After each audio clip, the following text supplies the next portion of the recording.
Okay. All right. Good afternoon, everybody. And it's a fantastic initiative that's been organized by Rabbi Krebs. And I thank him for all the hard work that he's put in. The topic I want to look at this afternoon is the story of Pesach and the Haggadah itself, and particularly the number of 2's that are featured in the story in the Pesach Seder. If we look at the Pesach Seder, we'll notice the following: that there's always number combinations in the Seder. So, for example, the most popular number we know is 4. We have 4 questions, we have 4 sons, we have 4 cups. The other numbers that is famous is 3. We have 3 matzot, the 3 forefathers. 5 comes up as well. But the one I'd like to look at this afternoon is the number 2. And when we look at the Seder and the steps of the Seder, we see that there are a number of 2's that take place within the context of the night. First of all, we have 2 washings. You have urchatz at the beginning of the Seder and rochza just before the meal. We have 2 vegetables, karpas at the beginning and then the maror. In terms of the matzot, we take the middle matzah, we break it into 2. Right? The larger part is hidden for afikoman. The smaller part is used in which we relate the story of the Seder. And finally, and also if you look at the Seder itself is divided into 2 halves. Part 1 before the meal, and then part 2, which takes place after the meal. So it seems that there's a conscious attempt by the authors of the Haggadah and the rabbis who set up the Seder to have these 2, to divide the Seder into 2. And over the years, I've tried to analyze this particular idea of what is the Seder and what do we try to achieve on the night. And hopefully this year will give you some new insights that you can share at your Pesach Seder. The Seder night is like no other experience, right? And the night takes us on a journey that is going to traverse time. The Seder is structured as a guide to assist us in this process. The Seder, as such, wants to lead us on a journey from exile to redemption, and this is achieved through the different stages of the Seder. So let's have a look at it. When the Seder begins, we start with Kiddush, as we do with every Shabbat and Chag. And we then wash our hands without a bracha. We say a blessing over and eat a vegetable. And later we'll do the washing again. And this, the second washing, the rochza, is like we do normally. Normally make Kiddush, wash your hands, have bread. Pesach Seder, we do the Kiddush, wash hands and have bread, or in this case matzah. But there's a second washing, what we call urchatz, at the beginning, and then a whole discussion about the meal before we actually even get to eat the meal. So the question is, what's behind these 2 washings? We then do step 3 of the Seder, and we dip the vegetable into salt water. And my personal custom, as is many Ashkenazi Jews, is to dip parsley into salt water. And then later in step 8, we are told to take maror and dip it into the charoset. Again, two vegetables, 2 dippings. And the question is, what's behind these two activities? The maror, you'll say to me very easily, is for the bitterness from Egypt. But what's the cold dipping of karpas all about? And even matzah, right? The question is, why do we eat matzah? So at the beginning of the Seder, we have the paragraph of Halach Ma'anya, and there the Baal Haggadah refers to the matzah as lechem oni, the poor man's bread. This is the bread of affliction that our forefathers ate in the land of Egypt. Later, when we get to the 3 statements of Rabbi Gamliel teaches us that the reason for matzah is because there was no time for the bread to rise. So then the question becomes, what's the reason for eating matzah? If we then add, continuing this theme of the division of the Seder, we have, just before, at the end of the Magid section, we have Hallel. And we start Hallel by singing the first 2 paragraphs of B'tzeit Yisrael Mimitzrayim. And then the rest of the Hallel is delayed until after the meal. And again, we have the question of the split, and the question is why. So the answer to this is that the Seder night is a night of celebrating the Exodus from Egypt. But that only tells us half the story. The Seder wants to structure to teach us, number one, how we entered Egypt, life in Egypt, and then how we exited Egypt. And that, I'd say, is part one of the Seder experience. The second part of the Seder experience is how did we celebrate Pesach in the days of the temple. And thirdly, we'll see that the Seder night wants to show us a Seder, what Pesach will look like in the future. So the important aspect of the Seder is to highlight these experiences of the night. It is as if we're going to climb into a time machine and travel back to Egypt, to the experience of slavery, and experience the Exodus firsthand. We'll then be transported to the days of the temple and ultimately to the future. Let me explain. The two themes of the Seder are clearly slavery and redemption. This we see in the foods on the Seder plate. On the one hand, we have the foods of slavery, the maror, the bitter herbs, the charoset, which was the mortar, and the salt water, which is the sweat and tears that were shed as slaves. We have the broken matzah eaten by the slaves, who used the broken pieces of bread to sustain themselves while in Egypt, eating whatever they could find. On the other hand, we have the symbols of redemption, the 4 cups of wine, eating full matzot as free people reclining. We have the 2 symbols of the sacrifices, the egg symbolizing the korban chagiga, and the shankbone and afikoman representing the paschal lamb, eaten in freedom on the night of this Exodus and in Egypt.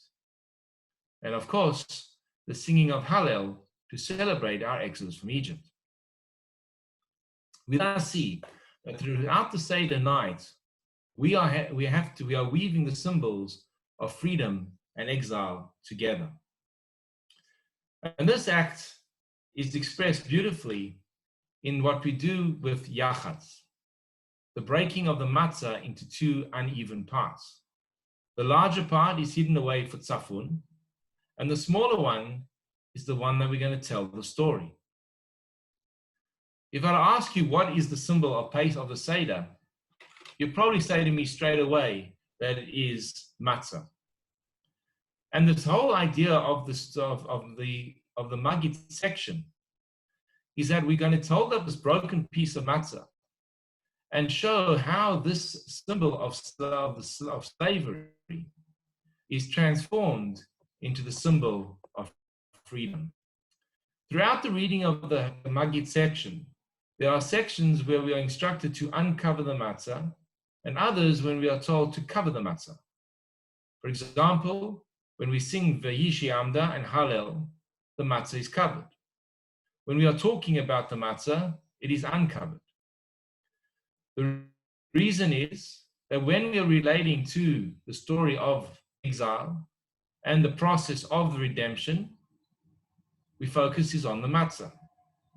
When we are speaking of redemption, then and hope, the focus switches to the symbol of freedom, which is the wine, and thus lifting up the cup of the V'yishi Amda, and Hallel takes place. So wine, continuing our theme of the 2's, we have matzah symbolizing slavery and wine symbolizing freedom. What is fascinating is that throughout the Seder night, the matzah, our symbol of slavery, will be transformed into a symbol of freedom. And this transformation is central to the Seder, and in particular to the Maggid section. As we weave our way through the Seder, the matzah moves from being that broken piece at the beginning to being a full piece by the time we arrive at the meal. When we come to eating the Hillel sandwich, when we come to eating motzi matzah, there are now big pieces of matzah in front of us, symbolizing our freedom. At the end of the meal, we have the story of Tzafun, of finding the hidden matzah. And if you take that hidden matzah and you bring it out, and if you still had that first piece with you, and you connect the two pieces together, we suddenly find that we have the full story. Why do we hide the matzah? The Ben Ish Chai in his Haggadah postulates the following idea, that the story of the Seder night is one in which we as the parents are going to instruct our children about what happened, why this night is different from all other nights. But the story we tell you, my dear child, is only part of the story. The little piece that we have in front of us, that we lift up during the different stages of the Haggadah story, only tells us a small part of the big picture. The bigger picture is hidden from us. Why was there so much suffering? How did they have to happen as they did? That's not revealed to us. All we can do is tell the story based on what we can see, that small little piece. It is only at the end of the meal, symbolically the end of time, when the tzafun is revealed to us and that hidden matzah comes out, that we can see the full picture. And this is why we eat matzah, the afikomen, at the end with such joy. What we thus see from the night is that we are continuously oscillating between the themes of slavery and freedom. And this is reflected in the actions of the food that we eat on the night. We have matzah, we have the maror, which symbolizes the bitterness of Egypt. Contrast that to the karpas, which you dip into salt water. One of the reasons for this is that particularly if you're using parsley, is that it symbolizes the hyssop that was dipped into the blood and smeared on the doorposts on the night before the night of Pesach. The matzah, as mentioned above, starts with halachma as the food eaten as slaves in Egypt, compared to the food of symbol of freedom when we rushed out because we didn't have time for the food to rise. And thus matzah, the transforming of the food, is the ultimate symbol of the night of Pesach. The next question is, what's going on with the Hallel? Why do we divide the Hallel into two paragraphs, Hallelujah and B'tzeit Yisrael, recited before the Seder meal, and the rest of this Hallel recited after? If you read through the text of the first two paragraphs of Hallel, it is very clear that their focus is about the exodus from Egypt. No more clearer than B'tzeit Yisrael Mimitzrayim, when the Jewish people left Egypt. Those two, for the first two paragraphs, refer to the praise that we sing to HaKadosh Baruch Hu for the free and the thanksgiving for taking us out of Egypt. The second half of Hallel refers to the themes of ultimate redemption. And this is the reason why after the meal, we open the door for Eliyahu, who himself will symbolize or herald the ultimate redemption. And this is where Eliyahu finds his way into the Seder. Just as a side note, there's an argument regarding the kos shel Eliyahu, do we drink it or not? If we take the reason for the 4 cups being that they represent the 4 expressions of redemption, Hotzeiti, Tzalti, Ga'alti, V'lakachti, there's a 5th expression of Veheveti, and I will bring you into the land of Israel. That is symbolized by Eliyahu announcing the arrival of Mashiach. So we open the doors at the end of the benching, and we look for Eliyahu. Our message to those sitting at the Seder or our prayer to God, is that in the same way as you, Kadosh Baruch Hu, took us out of Egypt, finish the game now. Bring on the ultimate redemption. And that's the theme of the second half of the Seder, is all about that ultimate redemption. And the fear as expressed by the second half of Hallel. It makes no sense, therefore, to place that part of Hallel at the before the meal, as the first before the meal focuses about the first exodus from Egypt, the first redemption. Urchatz versus Rochza. Why do we have these two elements? Why the two washings? There are a number of reasons for this. The first is that washing after Kiddush is normal practice on Shabbat and Yom Tov. The fact that only the leader of the Seder washes and no blessing is recited piques the curiosity of the child to ask the questions of Ma nishtana halayla hazeh. Why is this night different from any other night? That is the traditional answer of Urchatz. I would like to suggest a different approach. In many houses, the tradition is that the leader of the Seder puts on a kittel. And the reason why he wears the kittel is varied. But one of the things, one suggestion I like to make is that the white garments is similar to the dress that the Kohanim wore when they would serve in the temple.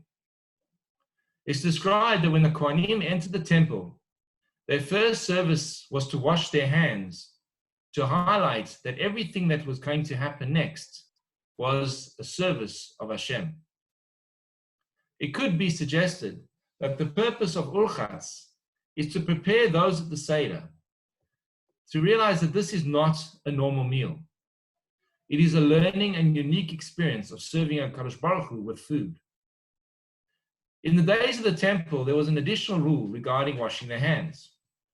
Today, we wash our hands only for bread. But in the days of the temple, the law was that we would wash our hands also for vegetables. Urchatz opens up the world of the temple. And this adds a second dimension to our Seder. For many of us sitting at the Seder, our focus is about the exodus from Egypt and the meal. But embedded or woven through our Seder experience is the elements of the world. The Seder takes us into the world of the temple, particularly by Sheni. The way that they would eat their meals was that they would lean. They would wash their hands before they had vegetables. And even we have the hints of how they would eat their Korban Pesach is expressed in the Korech section of the Haggadah with a Hillel sandwich. Kein asa Hillel. This is what Hillel did, Bisman Beit HaMikdash, when the temple stood. He would take matzah and maror with the Korban Pesach together, which really was the precursor to the hamburger, bread, lettuce, and meat, with bread on top. And he would say, as it says in the text, Al matzot u'marchim yochluhu. They would eat the Korban Pesach with matzah and maror together. Even on the Seder plate, although we do not eat them today, we have the two symbols of the meat of the Seder night. The egg, symbolic of the Korban Chagiga, the special festival sacrifice that was eaten at the meal. And the shankbone, which reminded us of the Paschal Lamb. All of us are drawn into the world of the Pesach celebration, the days of the temple, when we see the master of the house dressed in his kittel and washing his hands as they would have done in the days of the temple. Rochza, that's Urchatz. Rochza is the regular washing, as we eat, as is required when we eat bread, or in our case, matzah. We thus see that the number 2 is instructive to help us understand the Seder night in all what it's all about and what the authors of the Haggadah wish us to achieve.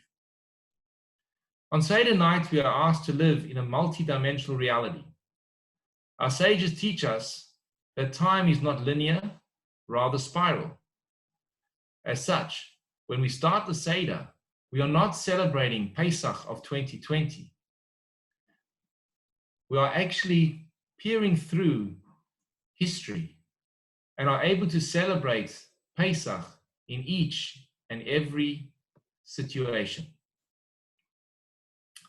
The magic of the Seder night is that it allows us to sit with our ancestors on that fateful night of the first of the first Pesach in Egypt, alone, hearing locked up in our rooms, hearing the cries of the Egyptians.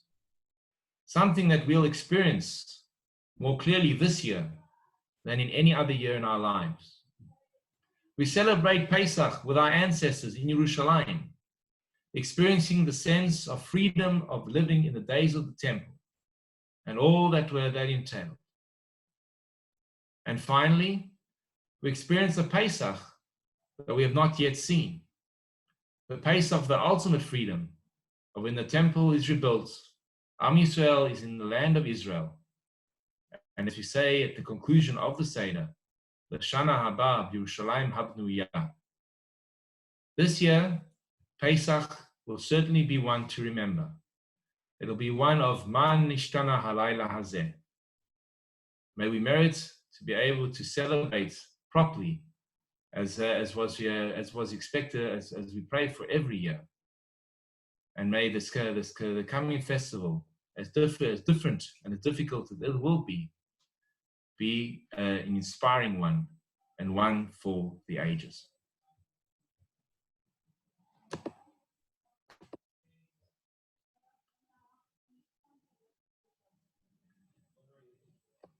Right. Well, that's what I wanted to say. Anyone want to add, comments, question?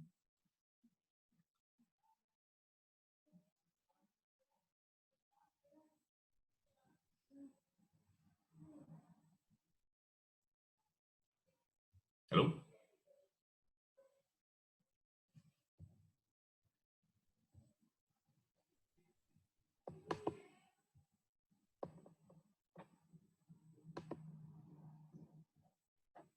Hello? Anyone there?